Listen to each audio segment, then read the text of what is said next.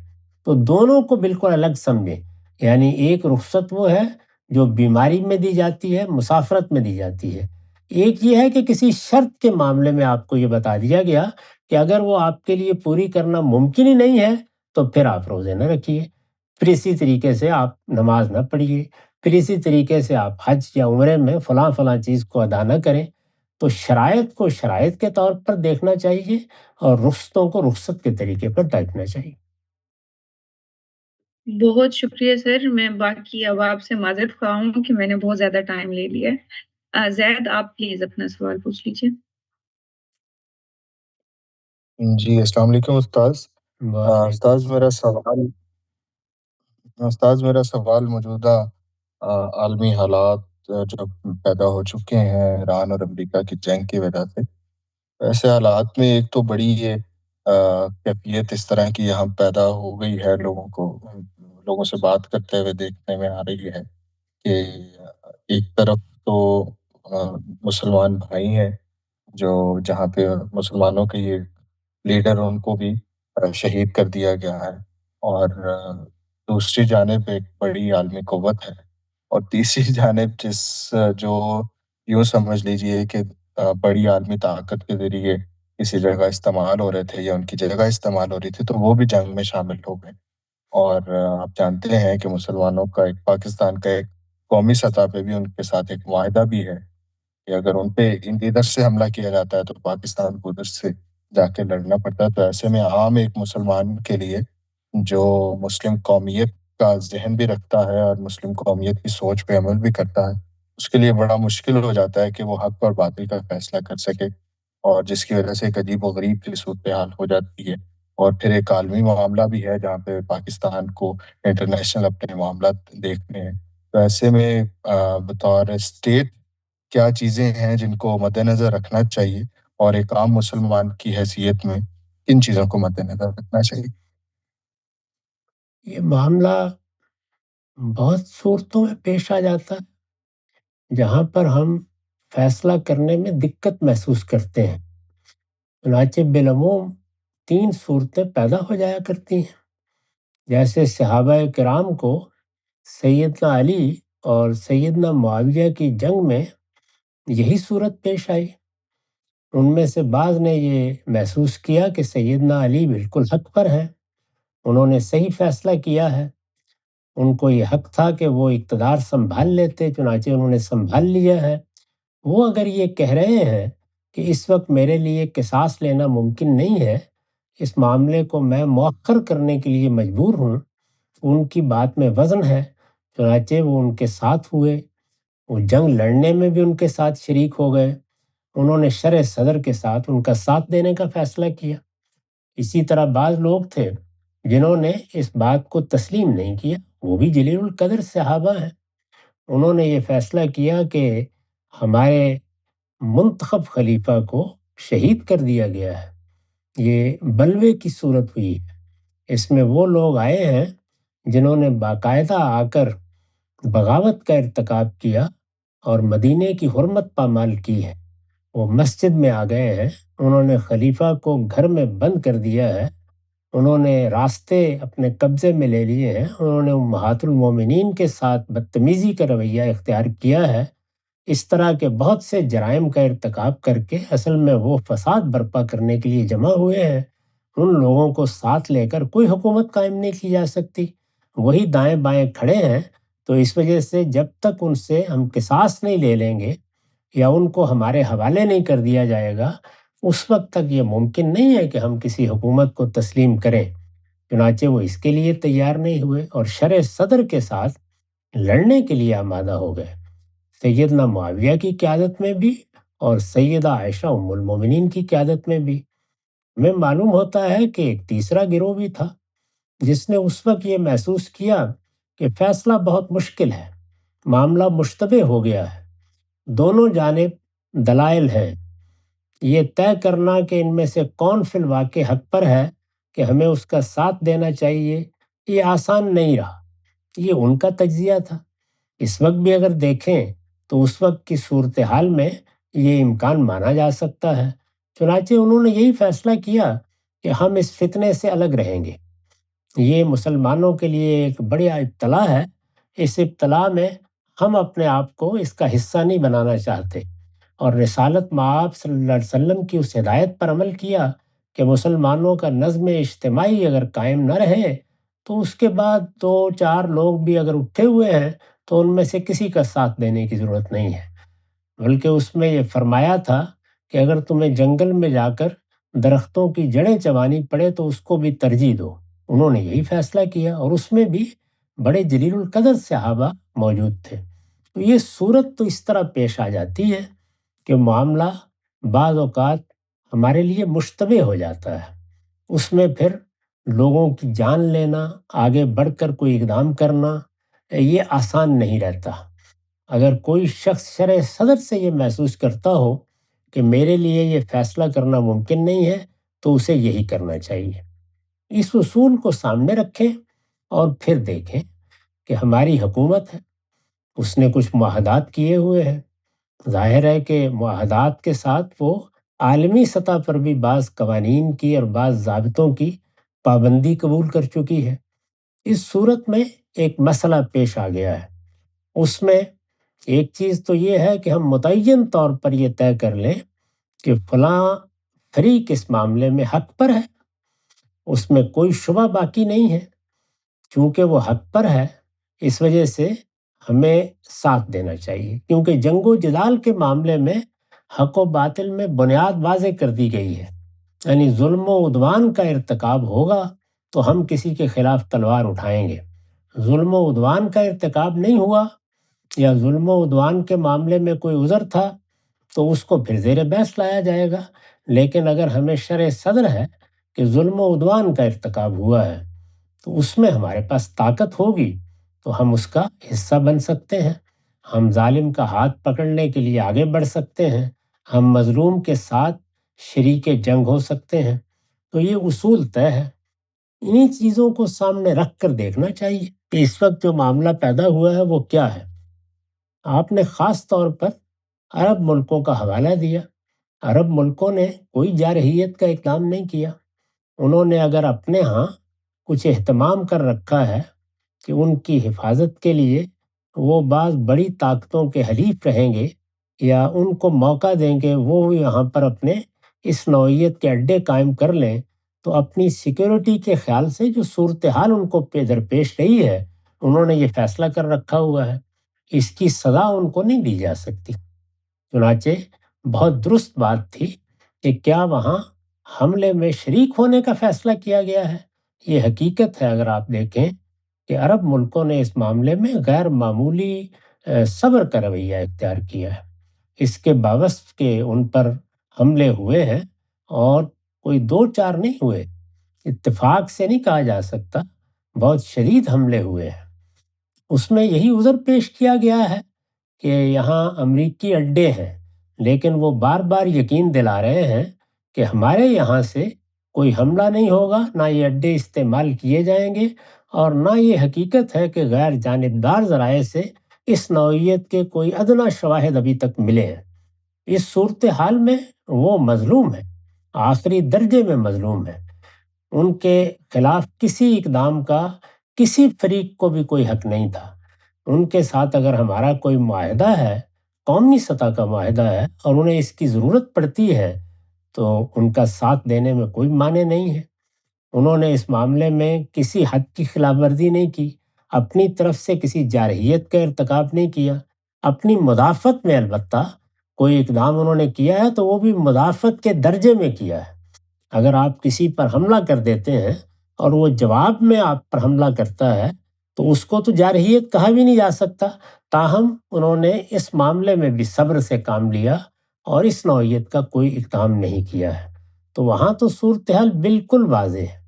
اب رہ گئی یہ بات کہ امریکہ اور اسرائیل کے مابین اور ایران کے مابین جو صورتحال ہے، اس میں ظاہر ہے کہ مصالحت کے لحاظ سے بھی اور مصلحت کے لحاظ سے بھی 10 باتیں کہی جا سکتی ہیں۔ اس میں ہماری حکومتیں بھی اپنے حالات کے لحاظ سے فیصلہ کر سکتی ہیں۔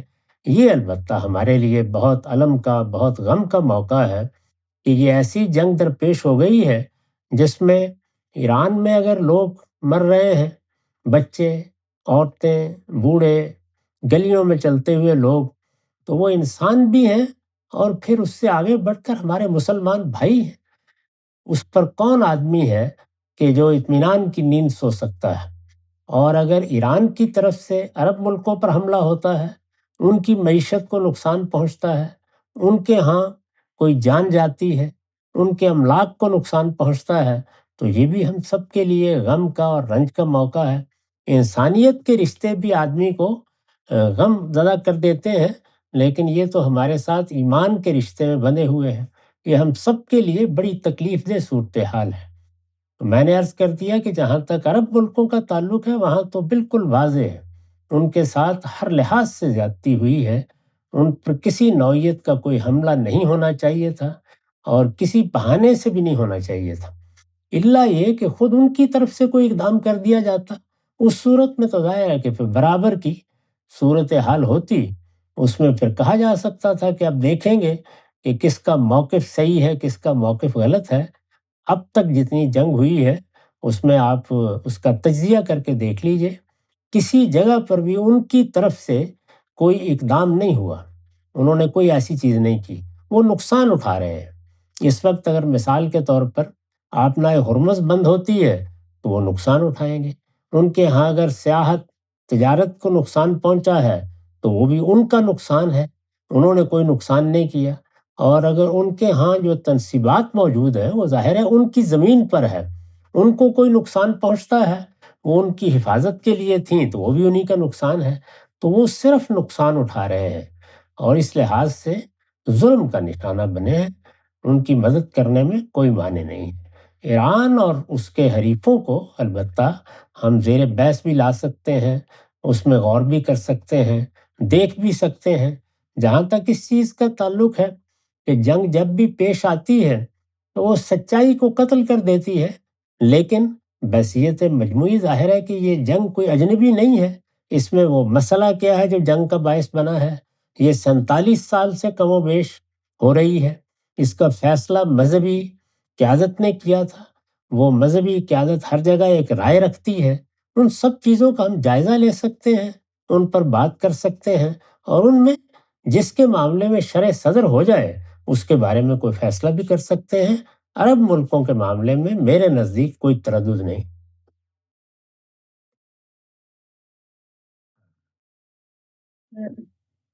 جی نعیم صاحب، پلیز آپ اپنا سوال کر لیجیے۔ السلام علیکم سر۔ وعلیکم السلام۔ سر میں رسول اللہ کی لائف پر ایک ڈاکیومنٹری دیکھ رہا تھا، اس میں ایک واقعہ انہوں نے بیان کیا۔ یہ واقعہ ہمارے ہاں بہت مشہور ہے، یعنی ہر ایک کی زبان پر ہے، اور لیکن میں کبھی بھی اس کو ویریفائی نہیں کر سکا کہ جب رسول اللہ نے فرسٹ ٹائم قریش کے لوگوں کو اپنے گھر بلایا دعوت پہ، جس میں ابو لہب بھی شامل تھا، تو ان کو ایک پلیٹ میں، ایک تھالی میں کھانا پیش کیا گیا، جو کہ 40 لوگوں نے خوب سیر ہو کے کھایا، پیٹ بھر کے، اور اس کے بعد پھر وہ کھانا جو ہے وہ پھر سے اس تھالی میں بھر گیا۔ تو وہ سارے لوگ جو بیٹھے ہوئے تھے وہ سب جو ہے نا اس سے بہت حیران ہوئے، اور ابو لہب نے پھر یہ شور مچانا شروع کر دیا کہ بھئی یہ تو جادو ہے، اور یہ محمد یہ کیا لے آئے ہیں، اور یہ سارا کچھ۔ لیکن میں نے جب اس کی تحقیق کی تو مجھے یہ واقعہ کہیں ملا نہیں، لیکن ہر ڈاکیومنٹری میں یہ بیان ہو رہا ہوتا ہے۔ تو سر آپ کیا کہتے ہیں، یہ صرف افسانہ ہے یا اس کی کوئی حقیقت ہے؟ شکریہ۔ میرے علم کی حد تک بھی ایسا کوئی واقعہ کسی مستند ماخذ میں نقل نہیں ہوا۔ آپ جو مستند ماخذ ہیں ان کو اردو میں بھی دیکھ سکتے ہیں اور عربی زبان میں بھی دیکھ سکتے ہیں۔ ہمارے ہاں مثال کے طور پر شبلی کی سیرت النبی ہے، ہمارے عزیز خالد مسعود صاحب کی حیات رسول امی ہے، یہ مستند کتابیں ہیں، ان میں آپ دیکھ سکتے ہیں۔ اسی طرح سے ابن سعد ہے، وہ ہمارے پاس اب تو موجود ہے، اس کے اردو میں ترجمے بھی ہو گئے ہیں۔ ابن کثیر ہیں، ان کے ہاں بھی سیرت کے حصے کو آپ اردو میں بھی دیکھ سکتے ہیں، عربی زبان میں بھی پڑھ سکتے ہیں۔ میرے علم کی حد تک ہو سکتا ہے کہ اب